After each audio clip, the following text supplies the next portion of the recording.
I've been involved in shark policy since the early 90s, so a little over 15 years now. In 2001, we were following what was going on in Florida with their ban on feeding marine life. It was a total ban. They recommended to us that we should ban shark feeding. Okay. We started working on it. During the time that we were talking about it in-house, the first North Shore Shark Adventure thing, whatever it's called, started up. And so we were a little behind the curve on that one. In early 2002, we were starting to move forward with the process to establish, through the department, administrative rules that would prohibit shark feeding. The legislature that year decided to take it up themselves. And so that was the year that the state legislature passed a bill, which was signed into law by Governor Cayetano, that prohibits shark feeding in state waters. And state waters is, as was mentioned earlier, is usually taken to mean out to 3 miles. So the guy who was at that time the only operator up on the North Shore just moved his operation out a little bit in order to keep operating. And then a few years later, another one started up.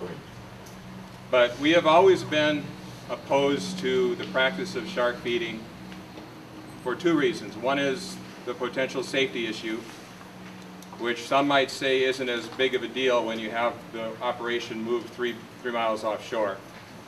But as Iolani himself said, you know, there's something about the idea of conditioning sharks to associate people with food that we don't like. Okay? And the other part of the equation is the ecological impact that shark feeding has on the environment. That's something that most people don't really talk about, and it's something that's not understood at all. And even though there is research going on up on the North Shore right now with some University of Hawaii types tracking sharks at the shark feeding operations, they're not looking at that question. And the question really is, if you're adding more food to the marine ecosystem and you're feeding these sharks, what does that do to their population? What does it do to the parts of the ecosystem that they are supposed to be having an influence on? Okay? Those are questions that have not been answered. So the state's position has always been, as long as we've been involved in this thing, is that we are opposed to it, and that's all there is to it. There's only, there's a limit to how much we can do. Shark feeding is addressed through the Magnuson-Stevens Fisheries Conservation and Management Act. When that act was reauthorized in 2006, late about November 2006, a provision was put in primarily to address shark feeding caused by what was going on in Haleiwa. The law is the section is very short and reasonably plainly stated, and it relatively closely mirrors the state rule that was put in place to prohibit shark feeding. State waters go out to 3 miles. The federal waters go from 3 miles to 200 miles. The provisions that prohibit shark feeding are reasonably similar. They have the same strengths and they have the same weaknesses. The core of the law, and I'll read little bits and pieces, is that it's unlawful to introduce or attempt to introduce food or any other substance for the purpose of attracting sharks for any purpose other than to harvest sharks. And again, the wording says a little bit different, but that's the same basic premise.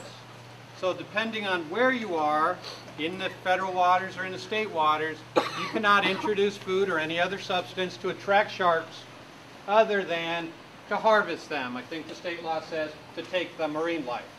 But again, that core provision is the same. So chumming for sharks to fish for them is not illegal. Chumming for sharks for any other purpose is illegal. Now what they do on the North Shore is they use a 5-gallon bucket throughout the day. And you're basically looking at little handfuls, just every now and then. That's probably illegal. That's illegal. That's a violation of state and fed. That gentleman just said it. we in Hawaii have different areas that do a great job of educating. Here on the east side of Oahu, we have something called Sea Life Park. You want to see sharks? You got sharks. You want to see other aquatic marine life?